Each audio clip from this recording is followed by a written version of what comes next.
Hey everybody, today I'm going to show you how to make vanilla extract.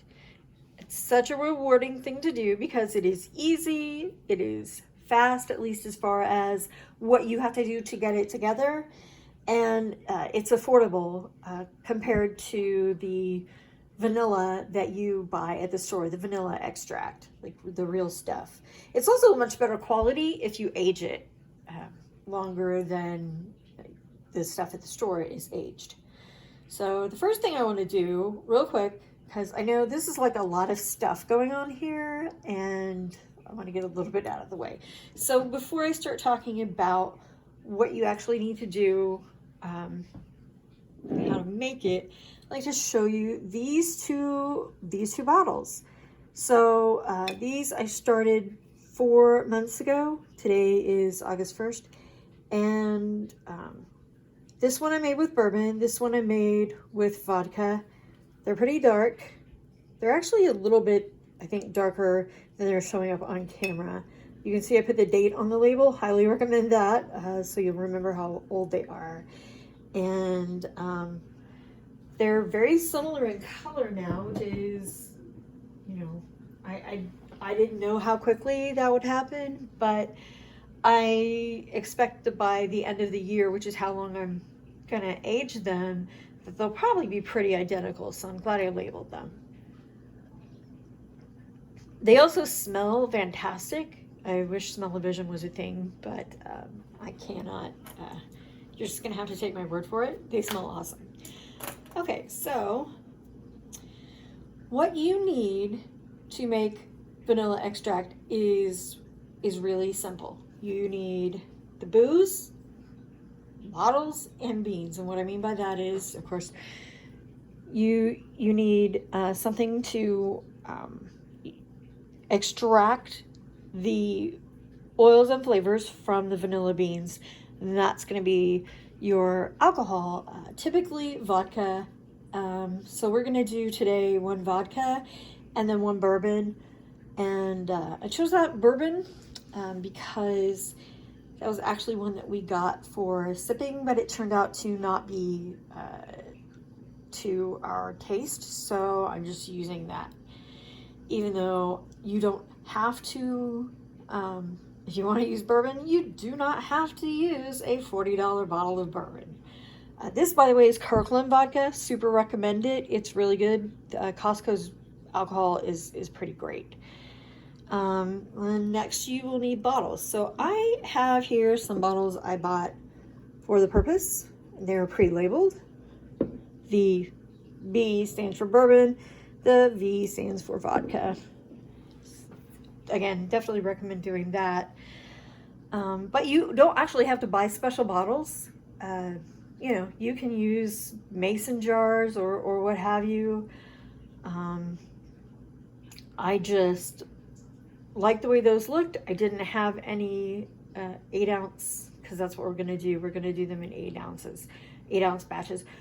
I didn't have any 8 ounce containers otherwise, glass containers. So, you know, I bought them, but if you happen to have mason jars around that would work, that would be fine. And then thirdly, we need beans. These are vanilla beans. These are what's called grade B. Grade A are the plumper ones. They're higher quality, but grade B is fine. It's just you handle them a little bit differently. So grade A, you would slice them open and, you know, maybe scrape out the insides a little bit and pop them into the jar. And you can do that if you want. Like if you want to use grade A, you can. It will probably look nicer in your bottle, but like I said, grade B is fine. And these are grade B. And so we're gonna go ahead and cut the bag open, and then okay, that didn't quite work, so we're gonna cut the bag open some more. Usually when you order them, when I have ordered them, they come in 10s. They come in a bag of 10, which is really handy because it takes 5 of them to make 8 ounces. So So what we're gonna do is pull out 5 of these and cut them up into 1/2 inch. Whoops. Okay, well, fine. We're gonna cut them up into 1/2 inch pieces. And you could do that with a knife on a cutting board probably, but when it comes to things like this, I tend to use scissors or kitchen shears. And these are technically scissors, but they ended up sort of being de facto kitchen shears. Because my kitchen shear is broken, I keep forgetting to buy a pair. Alright, so you just very quick. And you know, you don't have to be super precise. What you're doing here is you're cutting little pieces that are small enough that the, oh my god, my hands smell amazing. That the alcohol can get in there. And we'll just go ahead and pop these in.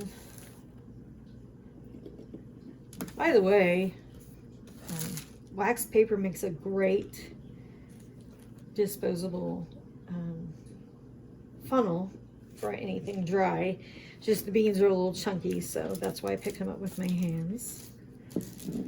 And then I'm gonna pre-measure, but you know, if you get 8-ounce bottles, you can just kind of eyeball it. Let me scoop that up there so you can kind of see what's going on. Move that out of the way. You can't see what I'm doing, but off camera I am pouring out 8 ounces of vodka.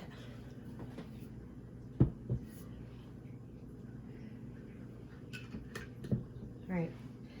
I do recommend using a funnel. This is a collapsible one, which those are super great because they fit in the drawer a lot better. And then simply pouring in.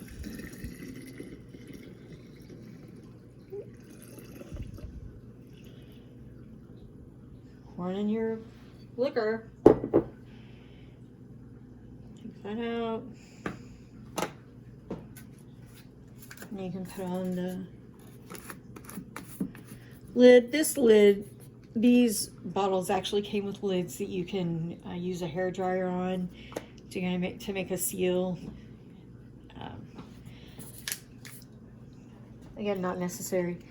And you just shake it up, and it'll look like this for a while, but even a week later when you go and you get it out of wherever you've put it, which put it in a dark place, to shake it, you'll notice that it already has some color. And now we're just going to do the same thing with the bourbon. And I tasted both the vodka version and the bourbon version, even though they've only been going for 4 months or so. And they both taste fantastic, which is why I decided to do both of them again. Because I was considering just doing the vodka if I didn't like how the bourbon one turned out, but it seems like it's going to be really, really good. And by the way, the instructions, you'll find instructions online, including on this packet of beans, that say to shake it daily for a month and then you're done. So the issue with that is after a month, you end up with a product that is really similar to the vanilla at the store. And look, you know, yeah, you're saving some money, but to me, if you're going to do that, it's not really worth the trouble. Like, just go buy it at the store. I'm going to age it for much longer to get a much higher quality product. So again, I'm pouring the bourbon, trying to. And I'm not rinsing anything because that's why I did the vodka first. Because, you know, the vodka is as flavorless as booze gets. It's not going to impact the flavor. Whereas if I had done the bourbon first, I would have to rinse everything off. And so I'm kind of lazy and kind of messy and don't really want to do that, so we're just going to do it the quick way. And same as before, pour it in here. You do want to make sure you leave a little room. Like if you're eyeballing it, make sure you leave a little room to shake, because you're going to have to shake it every week. I just set a reminder on my phone because I'm terrible at remembering things. But I do, so when that goes off on Saturday morning, I am usually around the kitchen at that time. I come in and shake it. And we've got the lid on, shake it. And so in, 4 months, those are gonna look like those. And that's pretty much it. Oh, I almost forgot. I have been told by people who do this, by friends who do this, that you can actually add more vodka for a while and that the beans will keep releasing flavor. I don't know the extent of that because I haven't gotten to that point yet, but that's also a thing too. So this is actually, this isn't just a cup of vanilla. It's actually a little bit more. Like, I have no idea. I don't know if it's a cup and a quarter, a cup and a half. I don't know, but it's the makings for, as long as you have the vodka or the bourbon, you have the makings for more. And so that's pretty much it. Catch my next video because I'm going to talk about how to make orange and lemon extract. Thanks. Bye.